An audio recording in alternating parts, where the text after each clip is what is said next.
আচ্ছা, ঠিক আছে। থ্যাংক ইউ ভাইয়া। আকাশ কিছু বলতে যেয়ে কিছুক্ষণ ভেবে বলল। আকাশ আর নূর কিছুক্ষণ গল্প করলো। এক সময় আকাশ দেখলো নূর খাটে হেলান দিয়েই ঘুমিয়ে গেছে। তাই সে নূরকে ঠিক করে শুইয়ে দিয়ে নিজের সোফায় ঘুমিয়ে পড়ল। সকালে আবির অফিসের একটা কাজের জন্য আকাশের রুমে আসলো। আকাশ, এখনো ঘুম থেকে উঠিসনি নাকি? প্রজেক্টের এই কাজটা করে দেখতো, ঠিক হয়েছে নাকি? কথাটা বলার সাথে সাথে আকাশ দৌড়ে এসে আবিরের মুখ চেপে ধরল আর বলল। আরে ভাই, আস্তে আস্তে, এত জোরে কথা বলিস কেন তুই? আবির আকাশের কথা শুনে রেগে আকাশের হাতে কামড় দিল। আ কি রাক্ষস একটা! তোকে নূর কি আর সাদে রাক্ষস বলে? কি, আমি রাক্ষস? তোরা আমায় রাক্ষস বলিস? তোদেরকে তো আমি... ভাই, তুই ভালো, চুপ কর, আমার বোনটাকে একটু ঘুমাতে দে। আমার গলা এত বড় যে তোর বোন তার রুম থেকে শুনতে পাবে। আরে ভাই, ওইদিকে তাকা। আবির তো আকাশের খাটের দিকে তাকিয়ে পুরাই হতবাক। নূর ঘুমিয়ে আছে, একদম ঘুম পড়ি লাগছে। আবির তো পুরাই থ মেরে দাঁড়িয়ে আছে। আকাশ আবিরের দিকে তাকিয়ে দেখে আবির এক ধ্যানে নূরকে দেখছে। তাই ও মুচকি হেসে বলল। ভাই, এভাবে তাকিয়ে থাকিস না, প্রেমে পড়ে যাবি। আবির আনমনে বলে উঠল। প্রেমে তো অনেক আগেই পড়ে গেছে। আবির কথাটা বলে কিছুক্ষণ পরে বুঝতে পারলো ও কি বলেছে। তৎক্ষণাৎ সে আকাশের দিকে তাকালো। দেখলো আকাশ ওর দিকে তাকিয়ে মিটিমিটি করে হাসছে। এত হাসার কি আছে? কি বললাম আমি? না না, তুই কিছু বলিসনি তো। দেখ, এটা তুইও জানিস, এটা নিয়ে এত বাড়াবাড়ি করার কিছুই নেই। আমি কি কিছু বললাম তোকে? তুই তো এত কথা বলছিস, আর তুই যে নূরকে... আকাশকে কিছু বলতে না দিয়ে আবির বলল। হয়েছে, থাম, এত লাফানোর দরকার নেই। সময় হলেই সব জানতে পারবে সবাই। কিন্তু ও তোর রুমে কি করছে? ও তো ওর রুমে ছিল। রাতে তো আমি ওর রুমেই ওকে দেখে... আসলে ওর নাকি... তুই রাতে ওর রুমে গিয়েছিলি? হ্যাঁ, ওকে দেখতে মন চাইছিল তাই গেছিলাম। জাস্ট দেখেই চলে এসেছি।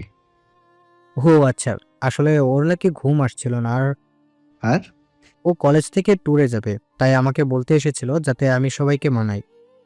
একদম না, কাউকে মারাতে হবে না। ও এখন ট্যুরে যাবে। ওর জন্য এটা কতটা রিস্কি তুই জানিস? হুম, জানি, কিন্তু কি করব, ওর কোনো আবদার আমি ফেলতে পারি না। আর ও সাধারণত এইসব পারমিশন চাই, তাছাড়া কিছুই চাই না। ওর এতটুকু আবদার রাখবো না আমি, বল? আর তুইও না করিস না। আবির কিছু একটা ভাবলো, তারপর বলল। ঠিক আছে, ও যাক, কিন্তু ওর সাথে আমিও যাব। আর এই কথাটা নূর যেন কিছুতেই না জানে। ওকে বস। আবির আকাশের কথা শুনে একটু হাসলো, তারপর নূরের দিকে এক পলক তাকিয়ে রুম ত্যাগ করলো। নূর কলেজে যাওয়ার জন্য রেডি হয়ে নিচে আসলো। ডাইনিং টেবিলে বসলে নূরের মা বলল। শোনো নূর, তোমার কোথাও যাওয়া চলছে না। নিজে না পেরে ভাইকে দিয়ে বলাচ্ছ যাতে তোমায় যেতে দেই। কেন আম্মু? গেলে কি হবে? কলেজে সবাই যাচ্ছে, আমার ফ্রেন্ডরাও যাচ্ছে, যেতে দাও না। একদম না, কোথাও যেতে হবে না। যেতে দাও আম্মু ওকে, ও ঠিক সাবধানে থাকবে। বললাম না না। সবাই অনেক বোঝানোর পরেও নূরের আম্মু রাজি হলো না। নূর ভাবলো এটা নিশ্চয় আবিরের কাজ। ওই হয়তো মানা করেছে ওর আম্মুকে। কিন্তু নূরকে অবাক করে দিয়ে আবির বলল। যেতে দাও ছোট আম্মু, একটু ঘুরে আসুক, মনটা ভালো লাগবে। বাবা, আবির, তুই এই কথা বলছিস? আমার তো বিশ্বাসই হচ্ছে না। ছোট আম্মু। আবির ওর ছোট আম্মুর দিকে কিছু একটা ইশারা করলো। ওর ছোট আম্মু সেটা বুঝলো। আচ্ছা ঠিক আছে, আবির বলছে তাই ছাড়ছি তোকে। সেটা ঠিক আছে, কিন্তু তোমরা ইশারায় কি কথা বললে? নূরের আম্মু বলল। তোকে অত বুঝতে হবে না, চুপচাপ খা। নূর আর কথা বাড়ালো না, খেয়ে কলেজে চলে গেল। গিয়ে দেখলো ওর বান্ধবীরা গালে হাত দিয়ে বসে আছে। নূর যেতেই ওরা নূরকে ঘিরে ধরলো, বলল। আইনুর, তোকে বাসা থেকে যাওয়ার পারমিশন দিল? তোকে মানা করেছে তাই না?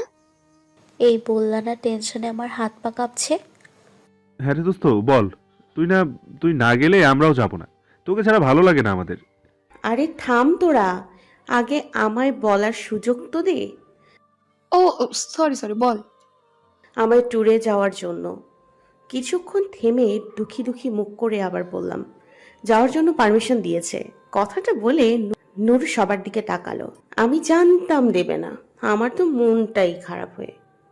আর কিছু না বলে সবাই নূরের দিকে তাকালো। কথাটা মনে হতেই বলল, কি বলবো, তুই আবার বল। যাওয়ার পারমিশন দিয়েছে। সবাই খুশি হলেও মুহূর্তে নূরের উপর রেগে গেল। হারামি, তুই এই কথাটা এমন ভাবে বললি, আমার তো প্রাণই বেরিয়ে আসছিল। হ্যাঁ, তো ক্ষতি কি? তুই মরে গেলে 40 খেতে পারতাম, তাই না বল তোরা? কথাটা বলার সাথে সাথে সেখানে হাসির রোল পড়ে গেল। তোকে তো আমি আজ মেরেই ফেলবো। তুই আমার 40 খাবি? থাম, তোকে আজ আমি কি করি। নূর বুঝলো এই খেপি আজ তাকে পেলে শেষ করে ফেলবে, তাই তার থেকে বাঁচতে নূর দৌড় দিল। পেছনে মিমও দৌড়ালো। নূর বুঝলো এই খেপি আজ তাকে পেলে মেরেই ফেলবে, তাই সে মিমের হাত থেকে বাঁচতে দৌড় দিল। পিছনে মিমও দৌড় দিল। নূর, থাম বলছি। তোকে আজ আমি জানে মেরে দিব, তারপর তো 40 খাবো। আগে তো ধরে দেখা। এই বলে নূর হাসতে হাসতে দৌড়াচ্ছে। হঠাৎ সে কিছু একটার সাথে ধাক্কা খায়।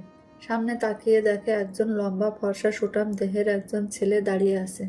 সে নূরের দিকে এমন ভাবে তাকিয়ে আছে যেন কোনোদিন কোনো মেয়ে দেখেনি। ছেলেটির এভাবে তাকিয়ে থাকায় নূর কিছুটা হকচকিয়ে যায়, সাথে একটু বিরক্তও হয়। বিরক্ত ভরা গলা নিয়ে সে ছেলেটিকে বলল, আগে কোনোদিন মেয়ে দেখেননি নাকি? হ্যাঁ, এভাবে তাকিয়ে থাকার কি আছে? আর দেখে চলতে পারেন না? সেই ঝাঁজ, আই লাইক ইট। মানে কি বলছেন এসব? দেখুন মিস, প্রথমত ধাক্কাটা আমি নয় আপনি দিয়েছেন, কারণ দৌড় দিয়ে কানার মতো আপনি আসছিলেন। আর দ্বিতীয়ত, যেখানে আপনার সরি বলার কথা সেখানে আপনি আমার ঝাঁঝাল গলার কথা শোনাচ্ছেন। হ্যাঁ, তো তো কি হয়েছে? দৌড়ে আসছিলাম না হয়, তাই দেখতে পাইনি। আর আপনি তো দেখতে পেয়েছেন নাকি? তাহলে সরে দাঁড়াতেন। ইতিমধ্যে মিম নূরের পাশে এসে দাঁড়িয়েছে। বাহ, আই লাইক ইট। কি রে দোস্ত, ছেলেটি কে? আমি কিভাবে জানবো? কিন্তু ছেলেটি বারবার আই লাইক ইট কথাটা কেন বলছিল? নূর রক্ত গরম চোখে তাকায় মিমের দিকে, দাঁত কটমট করে বলল, আমি কিভাবে জানবো?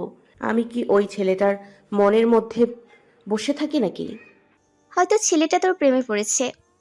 কথাটা বলতে দেরি, কিন্তু নূরের মিমের দিকে তেড়ে যাওয়াতে দেরি হয়নি। আর মিম বেচারা তো ভো দৌড়। এতক্ষণ মিম নূরকে মারার জন্য তাড়াচ্ছিল, এখন পুরোপুরি তার উল্টোটা হচ্ছে। ক্লাস শুরু হতে 5 মিনিট বাকি আছে। এর মধ্যে প্রিন্সিপাল স্যার আসলো। সবাই তাকে উঠে সম্মান জানালো। নূর দেখলো তখনকার সেই ছেলেটাও এসেছে স্যারের সাথে। বসো সবাই, তোমাদের আসলে কিছু কথা বলার আছে, তাই আমার আশা। আসলে আমাদের কলেজের একজন নিউ টিচার জয়েন করেছে, আর উনি হচ্ছেন সেই টিচার মিস্টার জেকে। সবাই নিউ টিচারকে সালাম জানালো, কিন্তু নূর বাদে। ও ভাবছে, এটা স্যার, এনার সাথে আমি অসভ্যতা করলাম। না জানি উনি আমায় কি না কি বলেন, কিন্তু ওনার নজর আমার কাছে ঠিক মনে হচ্ছে না। যাই হোক, এনার থেকে আমায় দূরে দূরে থাকতে হবে। মেয়েদের একটা বিশেষ গুণ আছে, অনেক সময় মেয়েদের দিকে কে কি নজরে তাকাচ্ছে মেয়েরা তা বুঝতে পারে। নূরের ক্ষেত্রেও তার উল্টোটা নয়। কলেজ থেকে বাসায় যাওয়ার সময় মনে হলো কেউ আমায় ডাকছে, তাও মিষ্টি বলে, কিন্তু এই নামে তো শুধু একজনই ডাকতো। তবে কি সে ফিরে এসছে আমার জীবনটা তছনছ করতে? মেসেজটা কি তাহলে সত্যি হলো? এসব ভাবতে ভাবতে আশেপাশে তাকালাম, কিন্তু কাউকে দেখতে পেলাম না। পেছনে ঘুরে তাকাতেই দেখলাম জে কে স্যার দূরে দাঁড়িয়ে আছে, আর জিসানকে তো আমি চিনিও, ও তো অন্যরকম দেখতে। এসব ভাবতে ভাবতে কলেজ গেট দিয়ে বের হলাম, দেখলাম আবির ভাইয়া দাঁড়িয়ে আছে। আমায় যে নিয়ে যেতে এসছে এটা আমি ঠিক বুঝতে পারলাম। মনে মনে একটু হাসলাম তার কেয়ারিং দেখে। মেসেজগুলো তো আমার থেকে বেশি ভয় মনে হয় উনি পেয়েছেন। গাড়ির কাছে আসতেই উনি গাড়ির দরজা খুলে দিলেন। আমি উঠে বসলাম। গাড়ি চলছে আপন গতিতে, আমরা কেউ কারোর সাথে কথা বলছি না। তবে আবির ভাই মাঝে মাঝে আমার দিকে আর চোখে তাকাচ্ছে, তা আমি বেশ বুঝতে পেরেছি।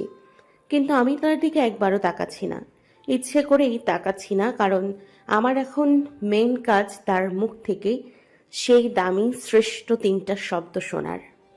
সময় একটি মূল্যবান জিনিস, এটি এখনো আটকে রাখা যায় না।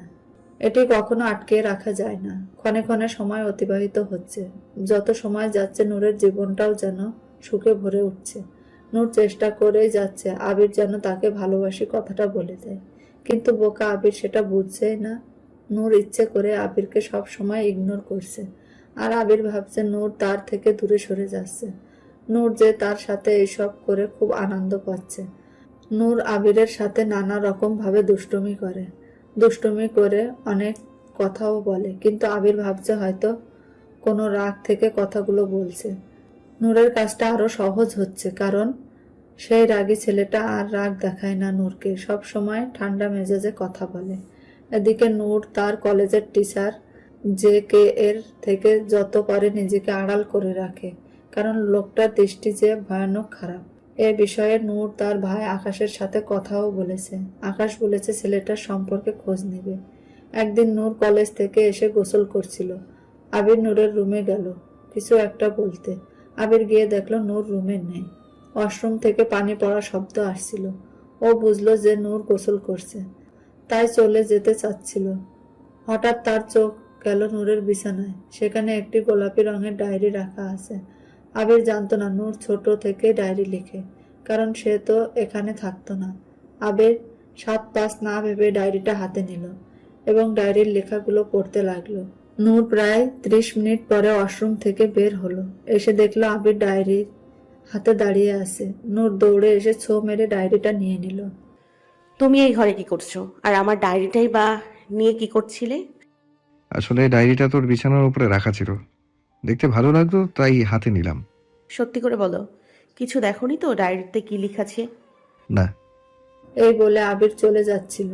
যাওয়ার আগে নূরের দিকে তাকালো, আর উপর নিচ পর্যন্ত একবার তাকালো। বলল, wow, not bad, you are looking hot. Noor আবিরের কথাটা মনে মনে আওড়ালো। তারপর আয়নার সামনে গেল। আয়নার সামনে যেতে সে আটকে উঠল, কারণ সে তো জাস্ট টাওয়াল পরে আছে। তার মানে বদটা আমায় দেখে হট বলে গেল। ওকে তো ও আমার সব দেখে নিল। দেখতে দেখতে সেই দিনটি চলেই এলো, ট্যুরে যাওয়ার দিনটি। নূর সব কিছু গোছগাছ করে রেখেছে 2 দিন আগে থেকেই। রাতেও ঠিক মতো ঘুমায়নি, যাতে সকালে উঠতে লেট না হয়। তাই সকালে নূর সেজে গুজে রেডি হয়ে নিচে নামলো। তার আম্মু তাকে খেতে দিল। নূরও তাড়াহুড়া করে খেতে শুরু করলো। সে এমন ভাবে খাচ্ছে যেন পুরো 1-2 দিন পর খাচ্ছে। নূরকে এমন তাড়াহুড়ো করে খেতে দেখে নূরের মা বললেন, কিরে নূর, এমন ভাবে খাচ্ছিস কেন? আস্তে ধীরে খা, এভাবে খেলে তো গলায় আটকে যাবে। আরে মা, কিছুই হবে না। তাড়াতাড়ি না খেয়ে গেলে কিভাবে তাড়াতাড়ি যাব কলেজে? বাসে তো উঠতে হবে নাকি? বাসে একটা ভালো সিট দেখে বসে আমরা ফ্রেন্ডরা মিলে আড্ডা দিব। তুমি অত ভেবো না তো। আমার 1 গ্লাস পানি দাও। 1 গ্লাস পানিটাও ঢেলে খেতে পারিস না? শ্বশুর বাড়ি গেলে কি করবি তুই? আমি তো শ্বশুর বাড়ি যাবই না। আমি এ বাড়ি ছেড়ে কোথাও যাব না, দেখে নিও। হঠাৎ আবির এসে বলল, তা যাবি কেন? শ্বশুর বাড়ি গেলে তো ঘাড় ধাক্কা দিয়ে বের করে দিবে। তার চেয়ে তুই বিয়ে করে বিয়ের পরে এখানেই থেকে যাস। হ্যাঁ, ঠিক বলেছ। একটা ভালো ছেলে দেখে বিয়ে করে এখানেই থেকে যাব। ছেলেটা এখানে ঘর জামাই থাকবে, কি বলো? কথাটা শুনে আবির এমন ভাবে নূরের দিকে তাকালো যেন নূরকে মাথায় তুলে আছাড় মারতে পারলে একটু শান্তি পেত। কিন্তু পরক্ষণেই মনে হলো নূরের সাথে তার বিয়ে হলে নূর যেমন এই বাড়ির বউ হবে, আবিরও তো এই বাড়ির জামাই হবে। এটা ভেবে সে আর কিছু বলল না। এতক্ষণ নূরের মা এখানে ছিল। উনি চলে যেতে নূর বলল, জানো তো, আমার কপালে মনে হয় ভালো বর জুটবে না। ওই রাগী বদমেজাজি অসভ্য ছেলে জুটবে। নূরের কথা আবিরের খুব রাগ হলো। সে বলল, কি? আমি রাগী ছেলে, বদমেজাজি, অসভ্য আমি? আরে তুমি এত রাগ করছো কেন? আমি তো আমার বরকে বলেছি, তোমাকে তো বলিনি। তোর বর তো... কিছু একটা মনে হতেই সে বলল, ও আচ্ছা, আমি ভাবলাম সব ছেলেদের বলেছিস, আর ছেলেদের মধ্যে তো আমিও পড়ি। নূর এতক্ষণ ভাবছিল হয়তো আবির এবার বলে দেবে ওকে ভালোবাসির কথাটা, কিন্তু আবির নূরের আশায় 1 বালতি পানি ঢেলে দিল। সে রাগে খাবার টেবিল থেকে উঠে পড়ল আর বলল, আম্মু, আমি বেরোচ্ছি, দেরি হয়ে যাচ্ছে আমার। এই দাঁড়া, আমিও যাব, 1 মিনিট। তুমি কোথায় যাবে? ও, আমায় কলেজ অবধি ছেড়ে দিতে? তার দরকার হবে না, আমি একাই চলে যাব। একদম বেশি কথা বলবি তো তোর ট্যুর ক্যান্সেল। নূর বুঝলো একে কিছু বলা যাবে না, নয়তো সত্যি যেতে দিবে না ওকে। নূর একে একে সবার দিকে বিদায় নিয়ে বেরিয়ে পড়ল কলেজে। নূর কলেজে এসে পৌঁছালো। ওর ফ্রেন্ডরা ওকে দেখতে পেয়ে ওর কাছে আসলো। কি রে, বাস আসেনি? এসেছে তো। বাইরে যে বাসগুলো দাঁড়িয়ে আছে ওইগুলোই তো। ও আচ্ছা, তাহলে তোরা এখানে কেন? আরে তোর জন্য তো ওয়েট করছিলাম। আচ্ছা নূর, একটা কথা বল, কি কথা? তুই এত বড় ব্যাগ নিয়েছিস কেন? মনে হচ্ছে হানিমুনে যাচ্ছিস। আরে তোরা থামবি, আসলে ব্যাগ গোছানোর সময় ছোট ব্যাগটা পাচ্ছিলাম না, তাই বড়টাই নিয়ে আসতে হলো। বাসে নূর যে সিটটায় বসেছিল ঠিক তার পাশের সিটটায় আবির এসে বসে পড়ল। আরে আরে, তুমি এখানে বসছো কেন? কারণ আমিও যাব তাই। কোথায় যাবে তুমি? ট্যুরে। মানে? মানে হলো আমিও তোর সাথে যাচ্ছি। ও আচ্ছা, এই জন্য তাহলে আমি পারমিশন পেয়েছি। আবির ভাই যেতে চেয়েছে তাই। তার মানে তুমি যাচ্ছ বলেই আমাকে যেতে দেওয়া হচ্ছে, তাই তো? হুম, ঠিক তাই। নূর রাগ দেখালো, কিন্তু ভিতরে ভিতরে খুশিও হলো। নূর আর আবিরকে একসাথে দেখে এদিকে একজন রাগে হাত মুঠিবদ্ধ করে নিল। এটা ঠিক করো না তুমি নূর, এটারও শাস্তি তোলা রইল। নূররা বাস থেকে নেমে প্রথমে একটা হোটেলে গেল। সেখানে তারা যে যার বরাদ্দ করা রুমে চলে গেল। একটি রুমে 2 জন করে থাকবে। নূর রুমে গিয়ে ফ্রেশ হতে চলে গেল। ফ্রেশ হয়ে এসে দেখলো আবির বিছানায় বসে আছে। তুমি এখানে কেন? কেন, এখানে আসা কি মানা আছে নাকি? হুম, অবশ্যই। জানো না, অনুমতি ব্যতীত কোনো মেয়ের রুমে আসতে হয় না। আর এখানে আমি একা নই, আরও একটি মেয়ে থাকবে। নূরের কথা শুনে আবির নূরের দিকে এক পা করে অগ্রসর হতে লাগলো। নূর তা দেখে বলল। আরে তুমি এভাবে এগিয়ে আসছো কেন? নূর এক পা করে পেছাতে লাগলো। পেছনে ছোপা থাকায় নূর ছোপার সাথে বাড়ি খেয়ে ছোপার উপর পড়ে গেল। নূর তাড়াতাড়ি উঠতে গেলে আবির এসে নূরের মুখের কাছে ঝুঁকে গেল। আরে তুমি এভাবে ঝুঁকে গেলে কেন? সরো, আমায় উঠতে দাও। আচ্ছা নূর, একটা কথা বলতো, তুই এতটা মিষ্টি কেন রে? দেখলেই মনে হয় টুপ করে খেয়ে ফেলি। এমনিতে আমি মিষ্টি খুব একটা পছন্দ করি না, কিন্তু তোকে দেখলেই আমার মিষ্টি খাওয়ার লোভ জাগে। আবিরের কথায় নূরের চোখ বেরিয়ে যাওয়ার উপক্রম। নূর বলল। এসব কি কথা? আর আপনি এক কথা কয়বার বলেন? আর মিষ্টি খেতে মন চাইলে দোকান থেকে কিনে খাওয়া। আমি কি কোনো মিষ্টি নাকি যে আমাকে খেতে মন চায় তোমার? আবির নূরের কথায় মৃদু হাসলো। তুই কবে বড় হবি বলতো নূর? আমি মিষ্টি না, অন্য মিষ্টির কথা বলছিলাম। অন্য মিষ্টি মানে কোন মিষ্টি? নূরের কথা শেষ হওয়ার সাথে সাথে টুপ করে আবির নূরের গালে চুমু খেয়ে নিল। নূর তো পুরাই থ হয়ে চোখ বড় বড় করে তাকিয়ে আছে। নূরের এমন কাণ্ডে আবির বলল। এই মিষ্টির কথা বলছিলাম। তুমি আবির ভাই হতেই পারো না। কে তুমি? আমি ভূত। হ্যাঁ, তাই হবে। নয়তো তুমি এসব কেন করতে যাবে? তুমি এসব করতেই পারো না। আমি আরো অনেক কিছু করতে পারি, দেখবি। কি কি কি? আবির দুষ্টু হেসে ঠোঁট কামড়ে ধরল আর আস্তে আস্তে নূরের ঠোঁটের দিকে এগোলো। নূর বুঝতে পেরে ঠোঁট চেপে ধরতে নিলে আবির নূরের হাত চেপে ধরল। নূরের ঠোঁট আর আবিরের ঠোঁট প্রায় 1 ইঞ্চি গ্যাপ আছে। আবির যেই না নূরের ঠোঁটের সাথে তার ঠোঁট মেলাবে, ঠিক সে সময় দরজা খোলার শব্দ পেল। সে তৎক্ষণাৎ সরে গেল। আর বেচারি নূর তো আগের ন্যায় শুয়ে আছে। সে যেন এখনো বুঝে উঠতেই পারেনি ওর সাথে কি হলো। আবির এইসব করছে তার বিশ্বাসের বাইরে। রুমে নূরের রুমমেট প্রবেশ করলো। তাকে দেখে আবির রুম থেকে চলে গেল। নূরের রুমমেটের নাম মিথিলা। মিথিলা নূরের দিকে তাকালো। দেখলো নূর চোখ বড় বড় করে চুপচাপ শুয়ে আছে। সে নূরের কাছে গিয়ে বলল। কি রে নূর, ওভাবে আছিস কেন? মিথিলার ঝাঁকিতে নূর হুঁশে ফিরল আর সে মিথিলাকে বলল। আমার হাতে একটা চিমটি কাটতো। কেন? আরে কাট না, এত কথা বলিস কেন? আচ্ছা থাম। মিথিলা জোরে একটা চিমটি কাটলো নূরকে। আউচ! আরে এত জোরে কেন কাটলি? তুই তো কাটতে বললি। আর নূর ভাবছে আবির কেন এরকম করলো, হঠাৎ কি হলো তার। নূররা মূলত ঘুরতে এসেছে নারায়ণগঞ্জের সোনারগাঁয়ে। এখানে তারা প্রণামনগর জাদুঘর দর্শনে এসেছে কলেজ থেকে। এই জায়গাটা সিলেক্ট করার কারণ ইতিহাসটা ভালোভাবে জানার জন্য। নূররা অনেক দূর থেকে আসা বিধায় নারায়ণগঞ্জে পৌঁছাতে পৌঁছাতে ধরণীতে প্রায় সন্ধ্যা নেমে এসেছে। তখনকার ঘটনার পর নূর ফ্রেশ হয়ে তার বন্ধুদের কাছে চলে গেছে আড্ডা দিতে। আজকে তার পানাম নগর ঘোরা তাদের পক্ষে সম্ভব নয়, তাই তারা কাল সকাল সকাল রওনা দিবে। নূর তার বন্ধুদের সাথে আড্ডা দিয়ে একসাথে ডিনারের জন্য নিচে নামলো। তারা দেখলো প্রায় সবাই চলে এসেছে নিচে। তারা গিয়ে কোনার এক টেবিলে বসলো। টেবিলটা বেশ বড় না হওয়ায় তারা বসে মাত্র একটা চেয়ার ফাঁকা ছিল। তারা বসতে কিছু ওয়েটার খাবার নিয়ে এলো।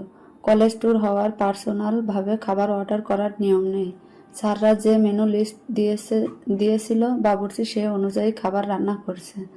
নূররা খাওয়া শুরু করার পরপরই নূর দেখলো একজন দাঁড়িয়ে আছে তার পাশে। নূর লোকটাকে দেখার জন্য প্লেট থেকে নজর সরিয়ে লোকটার পানে চাইলো। সে দেখলো সেদিনের সেই ছেলেটি, মানে যে কে স্যার। ইতিমধ্যে সে টেবিলের সবাই তাকিয়ে দেখছে তাকে। হেই গাইস, আমি আসলে এখানে বসার জন্য এসেছি। আসলে আশেপাশে সব টেবিল বুক, বসার মতো জায়গা নেই।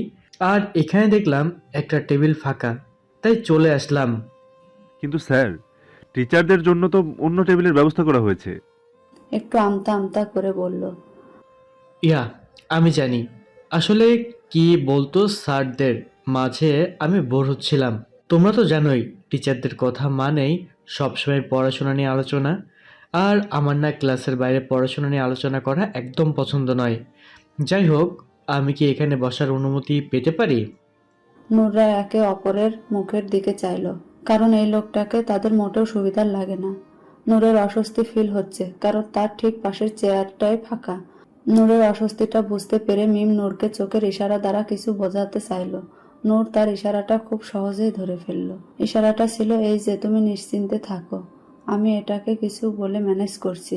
মিম কিছু বলার জন্য উদ্যোগ নিতেই তার আগে রজনী বলল। জি স্যার, কেন নয়, অবশ্যই বসতে পারেন। বসেন বসেন please. Thank you, sweet girl. সবাই রাগী লুক নিয়ে রজনীর দিকে তাকিয়ে আছে, কিন্তু তাদের তাকানোকে রজনী পাত্তা দিল না। সে তো নতুন স্যারকে দেখতে ব্যস্ত। নতুন স্যারের সঙ্গে বসে একসাথে খেতে পারবে, এটাতেই যেন তার মন নেচে উঠেছে। এটার জন্য সে তার বন্ধুদের একটা বকা না হয় খেয়ে নিবে, মনে মনে সে এটাই ঠিক করলো। জেকে চেয়ার টেনে যেমনই বসতে যাবে তখনই কোথা থেকে যেন আবির হুট করে এসে বসে পড়লো চেয়ারে। বিষয়টা হওয়ার জন্য কেউ মোটেও প্রস্তুত ছিল না, সবাই যেন হতভম্ব হয়ে গেছে। আবির কে উদ্দেশ্য করে বলল। সরি ব্রো, আসলে আমি এনার ফ্যামিলি মেম্বার, তাই সব সময় ওর আশেপাশেই ঘুরঘুর করছি।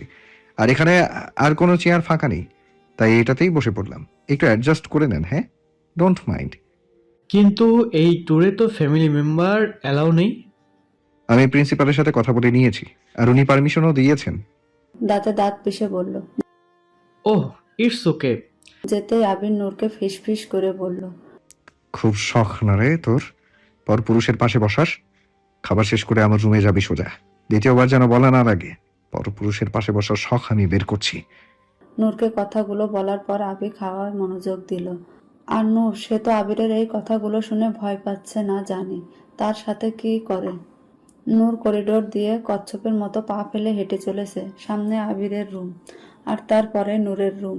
আবির যেন বুঝেই নূরের পাশের রুমটা তার জন্য নিয়েছে, যাতে সে নূরের আশেপাশে থাকতে পারে। কিন্তু নূর তো তার রুমে যেতে রীতিমতো কাঁপছে। না বাবা, তার রুমে আমি যাব না। আমি বরং আমার রুমে চলে যাই। তার রুমে গেলে হয়তো থাপ্পড় দিয়ে বসবে, আর সেই থাপ্পড়ে দেখা গেল আমার প্রাণটাই উড়ে গেল। না বাবা, এত তাড়াতাড়ি মরার শখ নেই আমার। এখনো বিয়ে হয়নি আমার। আবির ভাইয়ের মুখ থেকে ভালোবাসি কথাটাই শোনা হলো না। বিয়ে তো দূরে থাক। কথাগুলো মনে মনে ভাবলো নূর। আর আবিরের রুমের দরজা ডিঙিয়ে পার হতে যাবে তৎক্ষণাৎ নূরকে কেউ হ্যাসকা টান দিয়ে রুমের ভেতর নিয়ে গেল। কিরে, পালিয়ে যাচ্ছিস? কোথায় পালাবি? ঘুরে ফিরে তো এই আবিরের কাছেই তোকে আসতে হবে। পালাবো কেন? আমি তো জাস্ট আসতেই যাচ্ছিলাম, আর তখনই তুমি টান দিলে। তাই? তাহলে তোতলাচ্ছিস কেন? আসলে আমি ছোট থেকেই তো তোতলা। তুমি ছিলে না তো, তাই জানো না। নূরের টেরা কথা শুনে আবির ভুরু কুঁচকালো। নূরের দিকে এগিয়ে যেতে যেতে বলল। এটাই আফসোস হচ্ছে আমার, কেন থাকিনি আমি তোর কাছে? কেন সেদিন জেদ করে বলিনি আমি যাব না? থেকে কি করতে? তোর তেরা কথা বলা এক থাপ্পড়ে বের করে দিতাম। আবিরের কথা শুনে নূর চোখ বড় বড় করে তাকালো। শুধু থাপ্পড় মারার কথা বললো কেন? অন্য কিছু তো বলতে পারো। মুখ দিয়ে ভালো কথা বের হয় না তোমার। ভালো কথা বললে শুনতে পারবি, সহ্য করতে পারবি তো কথা, ভালো কথাগুলো। তো তুমি এগিয়ে আসছো কেন? তোকে ভালো ভালো কথা বলতে। তুই তো বললি ভালো ভালো কথা শুনতে চাস। আমি কি ভাবছি জানিস? কি কি কি? ভালো কথা বলার চেয়ে ডিরেক্ট ভালো কাজ করে বসি একদম, কি বলিস? কি কি কি কি কি ভালো কাজ? ওয়েট। এই বলে আবির নূরকে দেওয়ালের সাথে মিশিয়ে দিল। সে তার 2 হাত দ্বারা নূরকে ঘিরে রাখলো। নূরের দিকে অনেকটা ঝুঁকে হাসকি স্বরে বলল। ভালো কাজটা করেই দেখাই। আবির কথাটা বলেই নূরের অধরের সাথে নিজের অধর মিশিয়ে দিল। নূর হতবাক হয়ে গেল। সে এটা আশাও করেনি যে আবির এইরকম একটা কাজ করতে পারে। সে বাকশক্তি হারিয়ে ফেলেছে। কিন্তু কিছুক্ষণ পর যখন সে বুঝতে পারল কি হচ্ছে তার সাথে, সে ছাড়া পাওয়ার জন্য আবিরের বুকে ধাক্কা দিল। আবির নূরের 2 হাত তার 1 হাত দ্বারা চেপে ধরল, অথচ তার ঠোঁট নূরের ঠোঁটের স্বাদ নিতে ব্যস্ত। কিছুক্ষণ পর আবির উপলব্ধি করলো নূরের কোনো নড়াচড়া নেই। সে তৎক্ষণাৎ নূরের অধর দুটোই ছেড়ে দিল। নূরকে ছেড়ে দেওয়ার সাথে সাথে নূর আবিরের বুকে ঢলে পড়ল। আবির তা দেখে বাঁকা হাসলো। এইটুকুতেই জ্ঞান হারালি আর আবিরের ভালো ভালো কথা শুনতে চাইছিস? এই আবিরের পুরোপুরি ভালোবাসা সহ্য করতে পারবি তো নূর? আবির নূরকে তার বিছানায় শুইয়ে দিল আর সে তার মাথার কাছে বসে পড়ল। নূরের মাথায় হাত বোলাতে বোলাতে সে নিজেও একসময় ঘুমিয়ে গেল। আর নূর, সে তো আবিরের বলা কথাগুলো শুনলই না, কারণ সে তো আবিরের এইটুকুনি ভালোবাসার প্রভাবেই অজ্ঞান হয়ে গেছে। সে রাতটা নূর আবিরের রুমেই কাটালো। সকালে অনেক ভোর ভোর নূরের জ্ঞান ফিরে আসে। সে পিট করে তাকায়, মাথাটা যেন ভারী হয়ে আসে। আশেপাশে তাকাতেই দেখে আবির বিছানায় হেলান দিয়ে ঘুমিয়ে আছে। কি মায়াবী না লাগছে দেখতে তাকে। কিছু একটা মনে হতেই নূরের তড়িঘড়ি করে উঠে বসলো। আমি আর আবির ভাই এক ঘরে ছিলাম সারা রাত, কিন্তু আমি এখানে কেন? নূর ভাবতে লাগলো। রাতের কথাটা মনে হতেই একরাশ লজ্জারা ঘিরে ধরলো তাকে। এরকম রাগী বদমেজাজি কাঠখোট্টা লোক যে এই কাজ করবে নূরের সেটা ধারণার বাইরে। মনে মনে বলল, ভালোবাসি কথাটা এখনো বললেনই না, আর সোজা আমায় কিস করে বসলে। তোমাকে তো আমি তিতা করলা ভাবতাম, আর তুমি তো মিষ্টি করলা বেরোলে। ভেবেছিলাম ভালোবাসি কথাটা শুনতেই আমায় কত কাঠখড় পোহাতে হবে, আর তুমি এই কাজ করলে। কিন্তু ভালোবাসি কথাটা আমি শুনেই ছাড়বো, মিস্টার আবরার আহমেদ আবির। নূর বিছানা ছেড়ে উঠতেই যাচ্ছিল, তখন আবার ভাবলো, আবির ভাই রাতের ওই ঘটনার পর আর কিছু করেনি তো আমার সাথে? আবির ভাই রাতের ওই ঘটনার পর আর কিছু করেনি তো আমার সাথে? আমার তো জ্ঞান ছিল না। না না না, কী সব যা তা ভাবছি আমি। আবির ভাই নিশ্চয়ই আমার সাথে এমন করবে না, কিন্তু যদি কিছু করে। না বাবা, এসব পরে ভাববো। এখন বরং এখান থেকে পালাই, নয়তো এই রাক্ষসটা উঠে গেলে আমায় অনেক লজ্জা দেবে রাতের ঘটনার। এই বলে নূর চলে গেল তার বরাদ্দ করা রুমে। রুমের দরজা খট খট শব্দ হতেই ওর রুমমেট মিথিলা ঢুলতে ঢুলতে এসে দরজা খুলে দিল। নূরকে দেখে জিজ্ঞেস করলো, কি রে নূর, কোথায় ছিলি রাতে? তোর জন্য ওয়েট করতে করতে আমি দরজা লক করে ঘুমিয়ে গেছিলাম। কোথায় ছিলি তুই? নূর কিছু একটা ভেবে আমতা আমতা করে বলল, আমি মিম আর রজনীর সাথে গল্প করতে করতে ঘুমিয়ে গেছিলাম। এখন সর, আমায় রুমে ঢুকতে দে, ফ্রেশ হয়ে রেডি হতে হবে আবার পানাম নগর যাওয়ার জন্য। মিথিলা সরে দাঁড়াতে নূর রুমে প্রবেশ করলো আর ড্রেস নিয়ে ফ্রেশ হতে গেল। আমি টেস্ট করার আগেই কি ফুল ভ্রমর এসে নিয়ে যাবে? হুম, তা তো হতে দেব না আমি। খুব শীঘ্রই আমি ওই ফুলের মধু খেয়ে নিব। 15 শতকে ঈশা খাঁ বাংলার প্রথম রাজধানী স্থাপন করেছিলেন সোনারগাঁওয়ে। পূর্বে মেঘনার আর পশ্চিমের শীতলক্ষ্যা নদীপথে বিলেতে থেকে আসতো থান কাপড়, দেশ থেকে যেত মসলিন। শীতলক্ষ্যা আর মেঘনার ঘাটে প্রতিদিনই বীরোৎপল তৌলা নৌকা, আর পানাম ছিল সোনারগাঁওর সবচেয়ে নান্দনিক আর সমৃদ্ধ নগরী। মূলত পানাম ছিল হিন্দু ধনী ব্যবসায়ীদের বসতক্ষেত্র। ব্যবসায়ীদের ব্যবসা ছিল ঢাকা কলকাতা জুড়ে, তারাই গড়ে তোলেন এই নগর। কালের বিবর্তে হারিয়ে গেছে সেই নগর, রয়েছে ধ্বংসাবশেষ। এখনো ধ্বংসস্তূপের মাঝে কোনো মতে টিকে রয়েছে নগরের 52টি বাড়ি। এতক্ষণ প্রিন্সিপাল স্যারের বলা কথাগুলো মন দিয়ে শুনছিল সবাই। প্রায় 2 ঘন্টার মতো হয়েছে নূরদের পানাম নগরীতে আসা। আর প্রিন্সিপাল স্যারের কথাগুলো শোনার পর তারা দিক বিদিক ছড়িয়ে পড়ল নগরীটা ঘুরে দেখতে। সবাই বিভিন্ন রকম ভাবে ছবি তুলছিল দালানগুলোর। কেউ কেউ তো ভিতরে ঢুকতে চাইছিল, কিন্তু স্যারদের নিষেধাজ্ঞায় কেউ ঢুকতে পারেনি। তাই তারা বাড়িগুলোর বারান্দা আর তার আশপাশেই ছবি তুলছিল। নূররা বের হওয়ার আগে আবিরের ফোন আসে, জরুরি মিটিংয়ে জয়েন হতে হবে।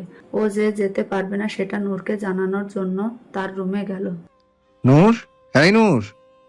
নূর দরজা খুলতেই আবির নূরকে দেখে চুপ হয়ে গেছে। সে নূরকে ওপর থেকে নিচ পর্যন্ত দেখতে লাগলো। নূর আজকে একটা কালো রঙের 3 পিস পরেছে, আর তার চুলগুলো খোলা, ঠোঁটে হালকা গোলাপি রঙের লিপস্টিক, চোখে আইলাইনার, পুরাই একটা কিউটের ডিপ বাজানো।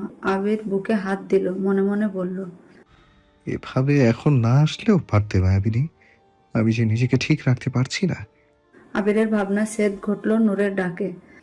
আবির ভাই, হুম হুম, বলো। তোমার কি বুকে ব্যথা করছে? না, কেন? তাহলে বুকে হাত দিয়ে আছো কেন? এমনি। শোন, তোকে একটা কথা বলতে এসেছি। জি বলো। আসলে আমি তোদের সাথে যেতে পারবো না, আমার একটা মিটিংয়ে জয়েন হতে হবে। কিন্তু তুমি এখান থেকে মিটিং জয়েন করবে কিভাবে? ল্যাপটপ এনেছি সাথে, ভিডিও কলে জয়েন হব। ও আচ্ছা। হুম। আর এসব কি সেজেছিস পেতনিদের মতো? কি আমি পেতনিদের মতো সেজেছি? সাজার দরকার কি? তুই তো একটা পেতনি। হ্যাঁ, আমাকে তো পেতনি লাগবেই, মিষ্টি করলা একটা। ওহ হে মায়াবিনী, তোমাকে অসম্ভব সুন্দর লাগছে। কিন্তু এই কথাটা বলার সময় এখনো আসেনি নূর। নিজের উপর তো কন্ট্রোল করতে হবে আমাকে, তাই তো তোকে রাগালাম। কিন্তু নূর এটা কি বলে গেল? মিষ্টি করলা, এটা আবার কি? দালানগুলোর পেছনের দিকে একটা পুকুর আছে। নূর সেই পুকুরটার দিকে এগিয়ে গেল। তার থেকে ঠিক কিছুটা দূরে তার বান্ধবীরা ছবি তুলতে ব্যস্ত। নূর পুকুরটার সামনে থেকে সরে ভাঙা ভাঙা দালানগুলো দেখতে ব্যস্ত। ঠিক সেই সময় নূরের কানে এলো একটা ডাক। মিষ্টি। নূর এক মুহূর্তের জন্য থমকে গেল, ভয়ে ভয়ে পেছন ঘুরল, কিন্তু কাউকে দেখতে পেল না। সে ভাবলো হয়তো তার মনের ভুল, কিন্তু ডাকটা সে আবার শুনতে পেল। নূর ভয় পেল। এভাবে কয়েকবার ডাকটি শোনা গেল, কিন্তু নূর আর পেছনে তাকায়নি। সে ঠিক তার নিজের জায়গায় দাঁড়িয়ে আছে। পেছনে কারো পায়ের আওয়াজের শব্দ পেল। নূর আরো ভয় পেল। আস্তে আস্তে পায়ের আওয়াজটা আরো ঘনিয়ে এলো। নূর এবার পিছনে ঘুরল। পেছনে ঘুরে সে যাকে দেখলো তাতে যেন তার হুঁশ উড়ে গেছে।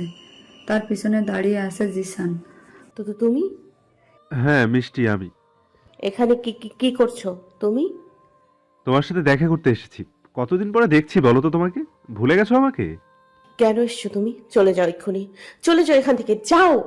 আরে রিল্যাক্স, আমি কি চলে যাবার জন্য এসেছি নাকি? আমার জিনিস আমি না নিয়ে কিভাবে চলে যাই বলো? তোমার জিনিস মানে কি জিনিস নিতে এসছো তুমি? তোমাকেই নিতে এসেছি। না না, এগোবে না, একদম এগোবে না, ভালো হবে না। মা কিন্তু জিসান। পালাতে পারবে না মিষ্টি, এবার আমার হাত থেকে পালাতে দেবো না। ছেড়ে দাও প্লিজ, ছেড়ে দাও আমায়। কথাটা বলেই নূর জ্ঞান হারিয়ে মাটিতে ঢলে পড়ল। এতে যেন জিসানের কাজটা আরো সহজ হলো। সে নূরের দিকে এগোতে নিলেই কারো পায়ের আওয়াজে দাঁড়িয়ে গেল। আওয়াজটা যে তাদের দিকে আসছে সেটা বুঝতে পারলো, আর সুযোগ বুঝে পালিয়ে গেল। আবির এসে দেখলো তার মায়াবিনী মাটিতে লুটিয়ে পড়ে আছে। নূর। আবিরের মিটিংয়ে মন বসছিল না, বারবার নূরের কথা মনে হচ্ছিল। তাই পুরো দায়িত্বটা আকাশকে দিয়ে বেরিয়ে পড়ল পানাম নগরীর উদ্দেশ্য। আর এখানে এসে নূরের বন্ধুদের কাছে থেকে জানতে পারলো নূর এই দিকটা এসেছে। তাই সে চলে এসেছে নূরের খোঁজে এদিকে। আর এসে দেখলো এই অবস্থা। আবিরকে আসতে দেখে জিসান আড়াল থেকে বিড়বিড় করলো, দেখে নেবো তোমাকে মিষ্টি।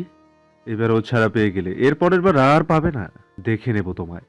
নূর তার রুমের ব্যালকনিতে দাঁড়িয়ে চাঁদ দেখতে ব্যস্ত। চারিদিকে অন্ধকার নেমে এসেছে। পানাম নগরী থেকে আসার পর নূর কারো সঙ্গে কোনো কথা বলেনি। ফ্রেশ হয়ে ওই যে ব্যালকনিতে গেছে, ওখানেই ঠায় দাঁড়িয়ে আছে। জিসানের ব্যাপারটা নিয়ে অনেক আপসেট সে। হঠাৎ পাশের ব্যালকনি থেকে কিছু আওয়াজ ভেসে আসলো। নূর ভালো করে শোনার চেষ্টা করলো, কেউ যেন গান গাইছে। না এলো না, সে থাকে কার ভরসায়, এ কথা যায় বাতাসে মিশে যায়। সে আসে না, থাকে না শত বারণে, দরজায় দাঁড়িয়ে থাকা দায়। প্রথম কলি শেষ হওয়ার সাথে সাথে নূর বলল, এই গানটা তো আবির ভাইয়ের রুম থেকে আসছে। তবে কি ও গাইছে? কিন্তু গিটার পেল কোথায় আবির ভাই? নূরের ভাবনার মাঝে আবার গান শোনা গেল।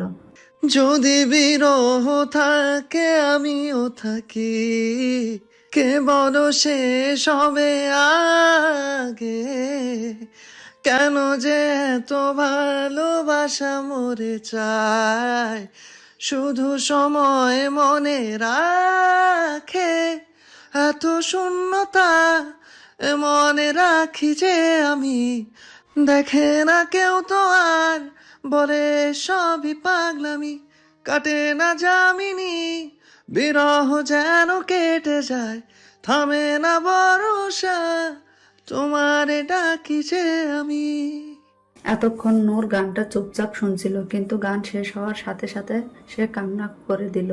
সে নিজেও জানে না কেন কান্না করছে, কিন্তু এটা জানে আবির গানটা তাকে উদ্দেশ্য করেই গেয়েছে, তাকে আশ্বাস দেওয়ার জন্যই গেয়েছে। নূর চোখ মুছে আস্তে আস্তে রুমের দিকে হাঁটা ধরল। বিছানায় এসে চোখ বুজতে রাজ্যের ঘুম এসে হানা দিল তার চোখে, কিন্তু কেউ একজন যে তার জন্য কান্না করছিল সেটা সে জানতেই পারল না। তার চোখের ঘুম কেড়ে নিয়ে নূর কি নিশ্চিন্তেই না ঘুমাচ্ছে। আজ নূররা বাসায় ফিরে যাবে। সেদিনের ঘটনা 2 দিন হয়ে গেছে। এই 2 দিন নূর আর আবির একে অপরের সাথে কথা বলেনি ঠিকভাবে। যাওয়ার পথে কেউ কারোর সাথে কথা বলেনি। আবিরও নূরের পাশে বসেনি। এতে নূরের বেশ খারাপ লেগেছে। অভিমান হয়েছে অনেক আবিরের প্রতি। 7 থেকে 8 ঘন্টা জার্নি করার পর নূররা বাসার সামনে নামলো। আবির ব্যাগ নিয়ে নেমেই হনহন করে চলে গেছে বাসার উদ্দেশ্যে। তার যাওয়ার পানে তাকে নূর দীর্ঘশ্বাস ফেলল। তারপর সবার থেকে বিদায় নিয়ে সেও বাসার ভিতরে ঢুকে গেল। বাসায় গিয়ে সে কারো সাথে কোনো কথা না বলে সে নিজের ঘরে গেল। ঘরে গিয়ে সে দরজা অনেকটা জোরেই বন্ধ করে দিল। এত জোরে আওয়াজ হলো যে আবির ও আকাশ তাদের রুম থেকে বেরিয়ে এলো। আবিরের কপালে চিন্তার ভাঁজ পড়ল। সে কপাল কুঁচকে তাকিয়ে আছে ঠুক নূরের দরজার দিকে। আকাশ এক পলক আবিরের দিকে তাকালো, তারপর নূরের রুমের নক করলো। নূর, দরজা খোল। কি হয়েছে? এত জোরে দরজা লাগালি? কোনো সমস্যা হয়েছে কি? দরজাটা খোল। ওপাশ থেকে কোনো আওয়াজই এলো না। এবার আকাশ আবিরের দিকে তাকালো, আবিরকে উদ্দেশ্য করে বলল। তোর আর নূরের মধ্যে কি কিছু হয়েছে? আবির এতক্ষণ নূরের রুমের দিকে তাকিয়েছিল। সে ভাবছিল তার মায়াবিনী হঠাৎ কি হলো। আকাশের প্রশ্নে সে আকাশের দিকে তাকালো। হঠাৎ এই প্রশ্ন করছিস কেন? না মানে বোন এসেই এইভাবে দরজা লাগিয়ে দিল, আর তুইও মুখ গোমরা করে রেখেছিস, তাই বললাম আর কি। না, আমাদের মাঝে কিছু হয়নি। আবির কথাটা বলে রুমে ঢুকে গেল। আকাশ ঢুকতে গেলে সে দরজা লাগিয়ে দিল। বেচারা আকাশ হাঁ হয়ে দাঁড়িয়ে গেল। একবার আবিরের দরজার দিকে তো একবার নূরের দরজার দিকে তাকালো। যা বাবা, এতে আবার কি হলো? আকাশ ভাবনায় পটে গেল। তার ভাবনার মাঝে তার ফোনটা বেজে উঠলো। সে দেখলো মীরা ফোন করছে। আকাশ মুচকি হেসে ফোনটা রিসিভ করলো। মীরার সাথে কথা বলতে বলতে তার ঘরে চলে গেল। সকালে আকাশ ফ্রেশ হয়ে নিচে নামলো খাওয়ার জন্য। ডাইনিং টেবিলে বসলো।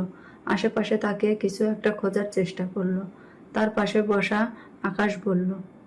কাউকে খুঁজছিস? আকাশের প্রশ্নে ডাইনিং টেবিলে বসা সবাই আবিরের দিকে তাকালো। আবির সবাইকে তাকানো দেখে বলল।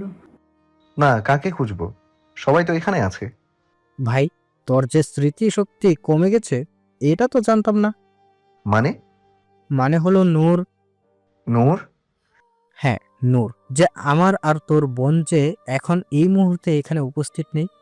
বোন কথাটা শোনা মাত্রই আকাশের দিকে চোখ গরম করে তাকালো। আকাশ তার তাকানো দেখে একটা স্বপ্ন ঢোক গিললে বলল। না, নেই, নূর নেই। সেই কাল বিকেলে এসেছে, আর সে তার রুম থেকে বেরোয়নি। 1000 ডাকার পরেও বেরোয়নি। তুই তো বের হয়েছিলি, তাই জানিস না। নবাব জাদে তো তাই তার কারো কথা চিন্তা হয় না। কারো কথা ভাবে কি যে আমাদের কথা শুনবে। দেখো গিয়ে সবাইকে টেনশনে ফেলে নিশ্চিন্তে ঘুমাচ্ছে হয়তো। আবির তার ছোট আম্মুর কথা শুনে টেবিল ছেড়ে উঠে নূরের রুমের উদ্দেশ্যে গেল। আবিরের যাওয়া দেখে আকাশ মিটিমিটি করে হাসলো। এবার দেখি বনু, তুই কিভাবে না এসে থাকবি। আকাশের হাসা দেখে তার বড় আব্বু বলল। বাদর ছেলে আবিরকে এভাবে উস্কানি দিয়ে তোমরা ওপারে পাঠালে? তুমি জানো এর জন্য নূরকে কত বকা খেতে হবে? আবির নূরের দরজার সামনে পৌঁছালো। নূর, এই নূর, দরজা খোল।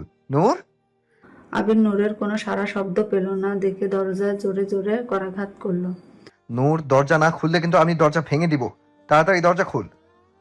নূর তাও দরজা খুললো না দেখে আবির বলল, আমি 3 গুনবো, এর মধ্যে দরজা না খুললে আমি দরজা ভেঙে দিব। তারপর তোর এমন অবস্থা করব তুই কল্পনাও করতে পারবি না। 1, 2, 3। 3 গোনার পরেও যখন নূর দরজা খুললো না, তখন আবির দরজা ভাঙার জন্য উদ্যত হতে নূর দরজা খুলে দিল। আবির দেখলো নূর ঘুমু ঘুমু চোখে তাকিয়ে আছে, তার মানে নূর এতক্ষণ ঘুমাচ্ছিল। আবির তাও জিজ্ঞেস করলো, দরজা লাগিয়ে এতক্ষণ কি করছিলি? নূর ঘুম জড়ানো কণ্ঠে বলল, আসলে আমি ঘুমিয়েছিলাম। কাল বিকেল থেকে তুই ঘুমোচ্ছিলি?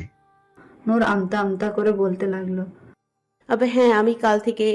নূরকে বলতে না দিয়ে আবির বলল। খবরদার, মিথ্যা বললে এক থাপ্পড়ে সব দাঁত ফেলে দেবো, বেয়াদব মেয়ে। আবিরের ধমকে নূরের সব উধাও হয়ে গেল। সে বলল, মিথ্যে কেন বলবো, সত্যি। আবার? নূর এবার মাথা নিচু করে নিল। তা দেখে আবির বলল, সবাই নিচে খেতে ডাকছে, খেতে আয়। নূর মাথা ঝুঁকিয়ে সায় জানালো। আবির চলে যেতে নিলে আবার পিছনে ফিরে বলল, সময় ঠিক 5 মিনিটের বেশি সময় নিলে আই প্রমিস এক থাপ্পড় মারবো। এই কথাটা বলে আবির চলে গেল। আবির চলে যেতে নূর বিড়বিড় করে বলল, মিষ্টি করলা একটা।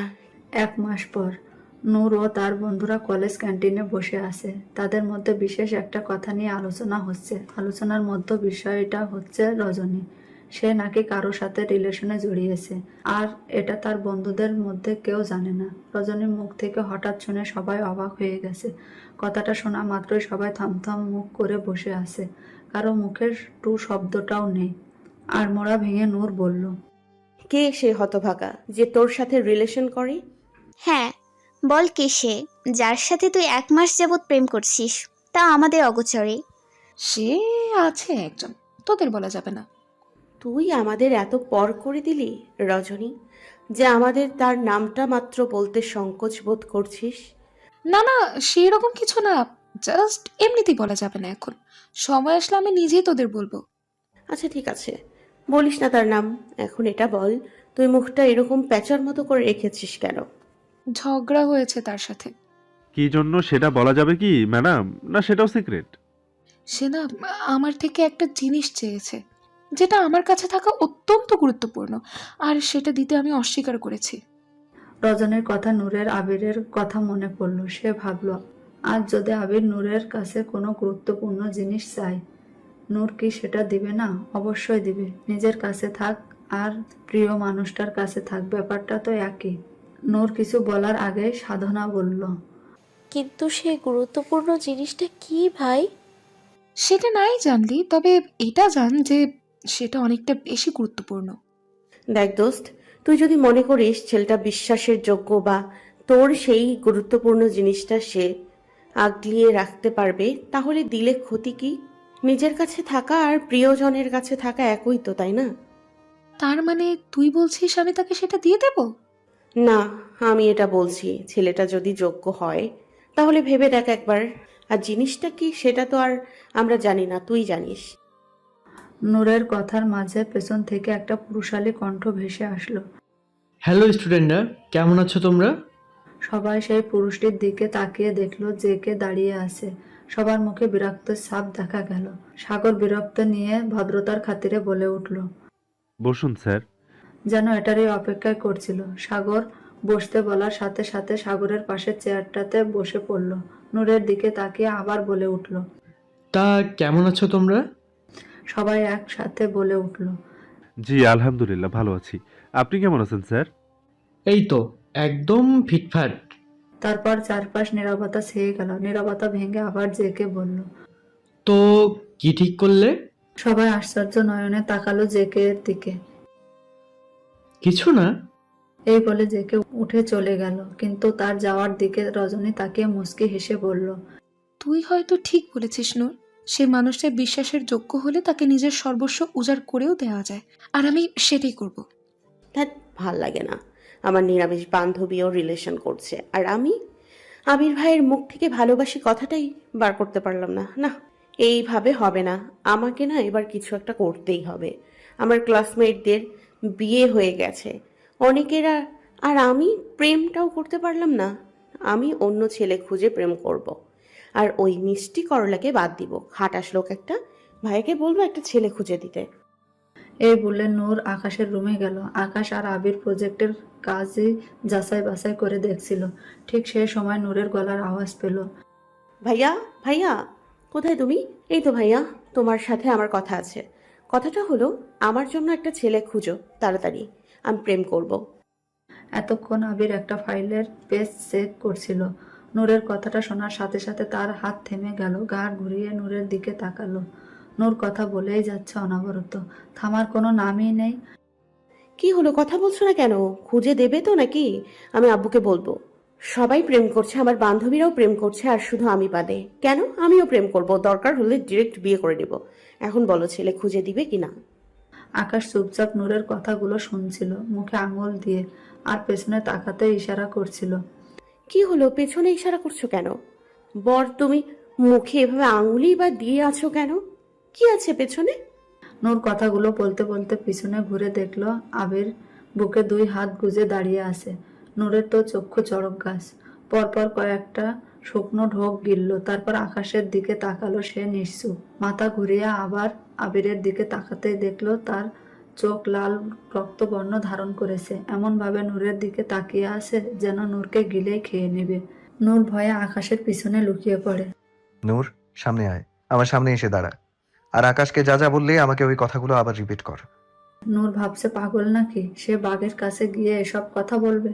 এসব কথাগুলো তার সামনে বললে এক একটা শব্দ উচ্চারণ করার সাথে সাথে সে থাপ্পড় দিবে। কি হলো, কথা কানে যাচ্ছে না? আকাশ, তুই রুমের বাইরে যায়। থাক না ভাই, ছেড়ে দে ছোট্ট মানু। আকাশ আর বলতে পারল না। আবির তার দিকে এমন ভাবে তাকিয়েছে যে ওকে জানালা দিয়ে ছুঁড়ে মারবে। তাই সে কেটে পড়ল রুম থেকে। নূর আকাশের চলে যাওয়া দেখে আকাশকে 101টা গালি দিয়ে সেও পালানোর জন্য দৌড় দিতে যাচ্ছিল, অমনি আবির দ্রুত গিয়ে দরজা আটকে দিল। নূর ভয়ে জড়সড় হয়ে গেল। আবির নূরের দিকে এক পা করে এগোতে লাগলো, কিন্তু নূর তার নিজের জায়গায় ঠায় দাঁড়িয়ে। আবির নূরের কাছে গিয়ে নূরের এক হাত ধরে হ্যাঁচকা টান দিল। নূর তাল সামলাতে না পেরে আবিরের বুকে গিয়ে পড়ল। বিয়ে করতে চাস তুই? বিয়ে করার এত তাড়া? আমাকে বললেই পারতি, রাস্তা থেকে একটা ছেলে ধরে এনে বিয়ে দিয়ে দিতাম। নূর আবিরের এই রকম কথা শুনে আবিরের দিকে চাইলো, বলল, সরি, ভুল হয়ে গেছে আমার, আর বলবো না। আমি তো মজা করে বলেছিলাম কথাগুলো, জানতাম না তুমি এখানে আছো। জানলে বলতি না? না, জীবনেও বলতাম না। এবার মাফ করে দাও না আবির ভাই, এই যে কানে ধরেছি। তোর মুখে আবিরের পরে ভাই ডাকটা বড্ড বেমানান, জানিস? নূর আবিরের কথা শুনে বুড়ো কুঁচকে তাকালো। সেদিনের কথা ভুলে গেছিস নূর? কোন দিনের আবির ভাই? নারায়ণগঞ্জের। নূর আবিরের কথাই ভাবতে শুরু করলো কি হয়েছিল ওখানে। বেশি ভাবতে হয়নি, তার আগেই তার মনে পড়ে গেল কি হয়েছিল। আবির সেদিন প্রথম নূরকে কিস করেছিল। কথাটা মনে পড়তে নূর মাথাটা লজ্জায় নিচু করে নিল।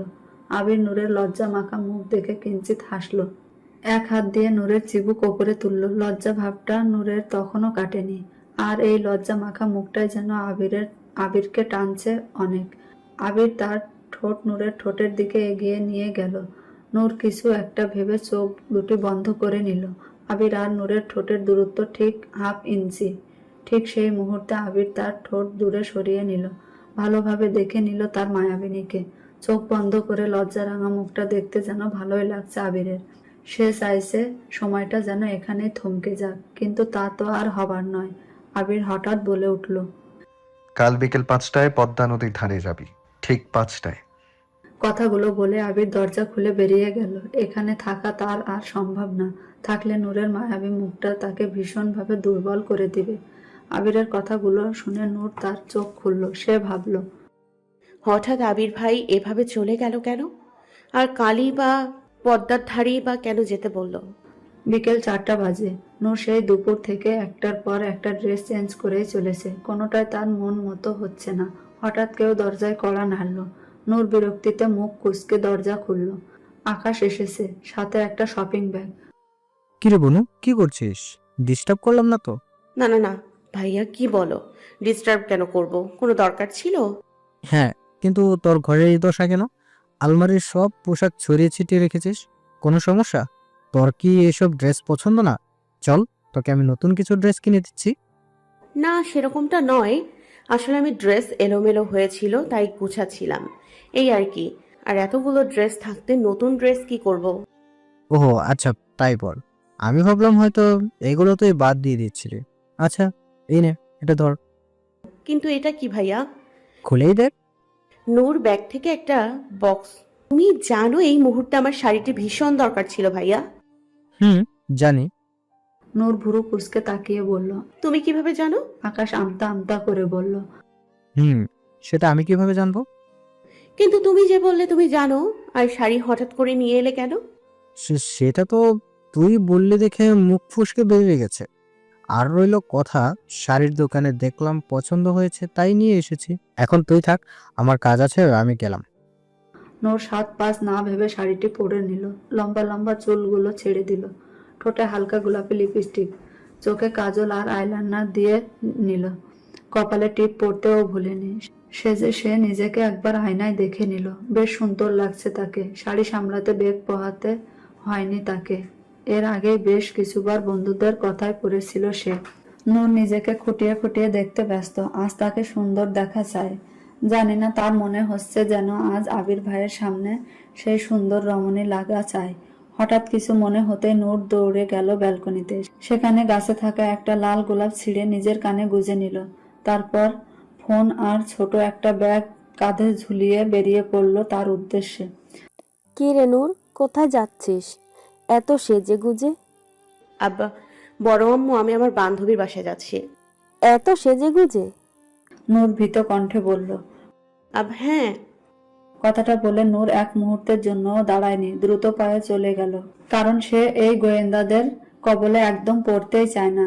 একের পর এক ঢেউ খেলে যাচ্ছে পদ্মায়। এক প্রেমিক পুরুষ অপেক্ষাকৃত হয়ে বসে আছে তার প্রেয়সীর জন্য। ঠিক কিছু দূরেই কয়েকটি ছেলে গিটার বাজিয়ে গান গাচ্ছে। আবির মনোযোগ দিয়ে তাদের গান শুনছিল। মন ভালো থাকুক আর খারাপ থাকুক, গানই যেন তার একমাত্র সঙ্গী। একটা মেয়েলি কণ্ঠ আবিরের ধ্যান ভাঙে। সে জানে এই কণ্ঠটি কার, কিন্তু সে পেছনে তাকানোর মতো দুঃসাহস করল না, কারণ সে জানে তার প্রেয়সীর রূপ আজ তাকে ঝলসে দিবে। পেছন থেকে আবার সেই চিরচেনা কণ্ঠটি ভেসে উঠল। আবির ভাই। এবার আবির সোজা হয়ে দাঁড়িয়ে গেল, পিছনে ফিরে তার প্রেয়সীর দিকে এক পা করে অগ্রসর হলো। নূরকে দেখে আবিরের চোখের পলক পড়ছে না। আবিরের চারপাশ যেন সব থমকে গেছে। সময়ের সাথে সাথে যেন তার মন মস্তিষ্ক সবটাই থেমে যেতে চাইছে, তবে প্রকৃতির বিরুদ্ধে গিয়ে তা সম্ভব নয়। হঠাৎ একটা পিচ্চি ছেলে এসে আবিরকে এক গুচ্ছ লাল গোলাপ ধরিয়ে দিয়ে গেল। সেই ফুলগুলো নিয়ে আবির নূরের সামনে হাঁটু গেড়ে বসে পড়ল। নূর হতবাক হয়ে তাকিয়ে আছে, যেন তার মাথায় কিচ্ছু ধরা দিচ্ছে না। আবির বলা শুরু করলো। চন্দ্রবিলাস করার জন্য তোমাকে চাই, পাবো কি তোমায় সাথে? রাতের আধারে চলার পথে পাবো কি তোমায় পাশে? সারা জীবনের সুখ দুঃখের সাথী হিসেবে তোমাকে চাই, পাবো কি তোমার সাথ? একান্ত মানসিক শান্তির কারণ হিসেবে তোমাকে চাই, হবে কি আমার মানসিক শান্তি? তুমি আমার জীবনের হাজারো কাটার মাঝে হবে কি একমাত্র রঙিন ফুল? বিশাল নদীর মাঝে হবে কি আমার একটি মাত্র কুল? ভালোবাসি নূর, ভীষণ ভালোবাসি তোমাকে। যে ভালোবাসলে নিজেকে হারিয়ে ফেলা যায়, সেরকম ভালোবাসি তোমাকে। নিজেকে হারিয়ে ফেলেছি নূর তোমার মাঝে, আমায় কি গ্রহণ করবে তুমি? আবিরের ভালোবাসাময় কথাগুলো শুনে নূরের চোখে অশ্রু জমা হলো। তার মস্তিষ্ক যেন চিৎকার করে বলছে, মেনে নে নূর, সে যে তোকে পাগলের মতো ভালোবাসে। বলে দে আবির ভাই, আমিও তোমাকে ভীষণ ভালোবাসি। কিন্তু নূরের মুখে যেন আজ শব্দরা ধরা দিচ্ছে না। অপর দিকে আবির চাতক পাখির ন্যায় তাকিয়ে আছে নূরের দিকে, তার উত্তরের আশায়। আচমকা চারিপাশ থেকে আওয়াজ ভেসে আসলো, নূর বলে দাও, হ্যাঁ বলে দাও, বলো নূর, সে ইয়েস, সে ইয়েস।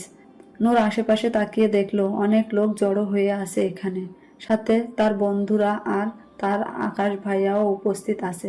নূর বুঝলো এটা আগে থেকেই প্ল্যান ছিল।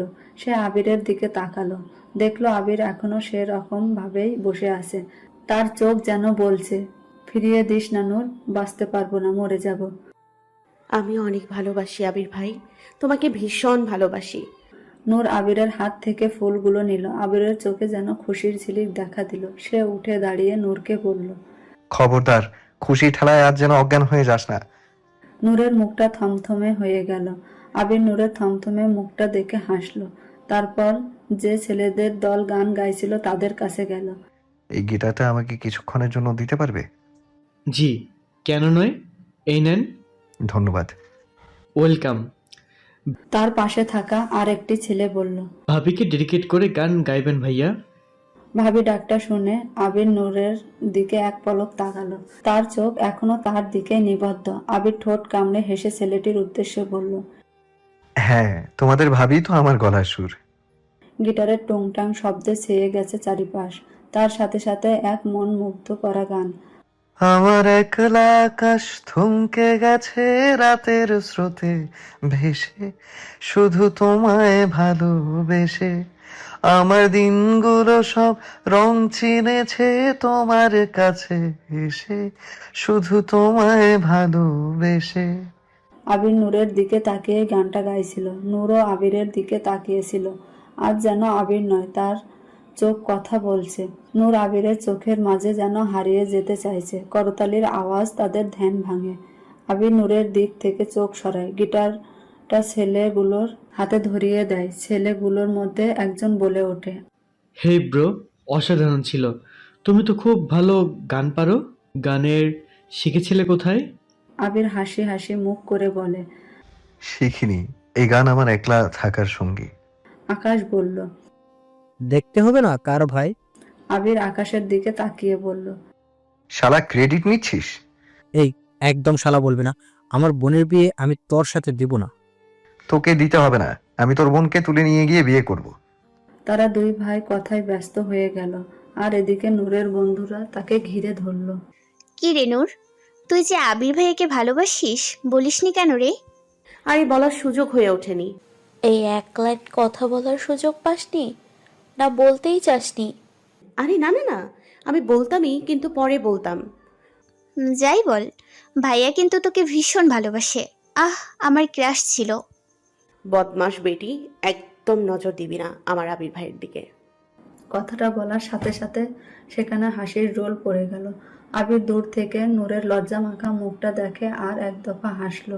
রাতে সারা সন্ধ্যা ঘোরাঘুরি করে রাতে রেস্টুরেন্ট থেকে ডিনার করে আকাশ, নূর, আবির বাসায় ফিরল। এতক্ষণ ওদের সাথে নূরের ফ্রেন্ডরাও ছিল। তারা ডিনার করে যে যার বাসায় চলে গেছে। ওরা থাকতে চায়নি, আবির বাধ্য করেছিল তাদের থাকতে। বাসায় ফিরে আবিররা দেখলো সারা বাড়িতে আলো জ্বলজ্বল করছে। তার মানে বাসায় সবাই জেগে আছে। আবির এদিক ওদিক তাকালো, দেখলো সোফায় বসা তার মা আর ছোট আম্মুকে। তাদের চোখ আবিরদের ওপরই নিবদ্ধ। তাদের দৃষ্টি দেখে আবির, আকাশ আর নূর একে অপরের মুখ চাওয়াচাওয়ি করলো। আবিরের আম্মু বলল। তোমরা তিনজন কোথায় ছিলে এতক্ষণ? আম্মু, আসলে আমাদের কিছু জরুরি কাজ ছিল, সেখানেই ছিলাম। এবার নূরের দিকে তাকিয়ে তার মা বলল। কিরে নূর, তোদের সাথে কেন? ও তো ওর বন্ধুদের কাছে গেছিল। আকাশ বলল। বনু বনু তো ওর ফ্রেন্ডদের কাছেই ছিল। আমাকে ফোন করে বলল ওকে নিয়ে আসি। ও তো দূর, ও একা একা আসতে পারবে না, তাই। আকাশের কথাটা যেন তার মায়ের পছন্দ হলো না। সে নূরের দিকে তাকালো, বলল। তুই এত রাত অবধি তোর বন্ধুদের সাথে ছিলি? নূর কিছু বলার আগেই আবির বলল। হ্যাঁ, আমাদের আসতে লেট হবে বলে ওকে আকাশ ফোন করে বলে দিয়েছিল ওর বন্ধুদের সাথে থাকতে। ও আচ্ছা, ঠিক আছে, তোমরা ফ্রেশ হয়ে খেতে বসো। না না ছোট আম্মু, আমরা খেয়ে এসেছি। রাত হয়ে যাচ্ছিল দেখে বাইরে খেয়ে নিয়েছি। আবিরের কথা শুনে আবিরের মা ছোট্ট করে বলল। ও। আবিররা রুমে চলে যেতে নিলে পিছনে ফিরে তার মাদের উদ্দেশ্যে বলল। তোমরা খেয়েছো? আবিরের প্রশ্নে তার মা বলল। যেখানে বাড়ির 3 ছেলে মেয়ে না খেয়ে আছে সেখানে আমরা খাই কিভাবে? আবির দীর্ঘশ্বাস ফেলে বলল। প্লিজ খেয়ে নিও। কথাটা বলার সাথে সাথে আবির পেছনে ঘুরে তার রুমের দিকে হাঁটা শুরু করলো। তার পেছন পেছন নূর আর আকাশও গেল। নূর তার রুমে ঢুকতে গেল, আবির ডেকে উঠল। নূর, তোর সাথে আমার কিছু কথা আছে। কি কথা আবির ভাই? আবির এক পলক আকাশের দিকে তাকালো। আকাশ যেন তার চোখের দৃষ্টি বুঝতে পেরে নিজের রুমে চলে গেল। নূরকে আবির যখন ডাকছিল তখন নূরের সাথে সাথে আকাশও দাঁড়িয়েছিল। আবির নূরের সামনে এসে দাঁড়ালো।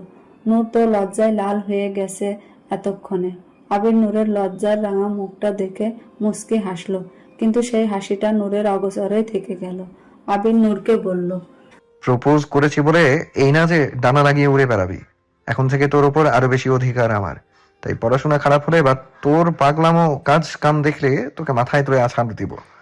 আবিরের ঠান্ডা স্বরে হুমকি শুনে নূর অবাক হয়ে মাথা তুলে আবিরের দিকে তাকালো। নূরের অবাক হওয়া দেখে আবির বলল, এত অবাক হওয়ার কিছু নেই, এটাই সত্য। তুই আবার এটা ভাবিস না প্রপোজ করেছি দেখে তোকে দিনরাত আদর করব বা তোর সব গাধার মতো কাজ কাম মেনে নিব, তাহলে তুই ভুল ভাবছিস। কখন রোমান্স করব বা কখন শাসন সেটা পুরোটাই আমার মনের উপর ডিপেন্ড করবে। আবিরের কথা শুনে নূর নিজের বাকশক্তি হারিয়ে ফেলেছে। কি বলে এই লোক? কোথায় ভাবলাম প্রপোজ করেছে, 2 জনে চুটিয়ে প্রেম করব। এটা সেটা আবদার করতে না চাইলে তাকে আমাদের প্রেমের কথা বলে রাজি করাবো, ওর সাথে সারা শহর ঘুরবো। আর ও আসলে ও একটা মিষ্টি করলা না, তিতা করলা। তিতা করলা। তোমার মিষ্টি করলার নাম বাদ, তুমি তিতা করলাই ঠিক আছো।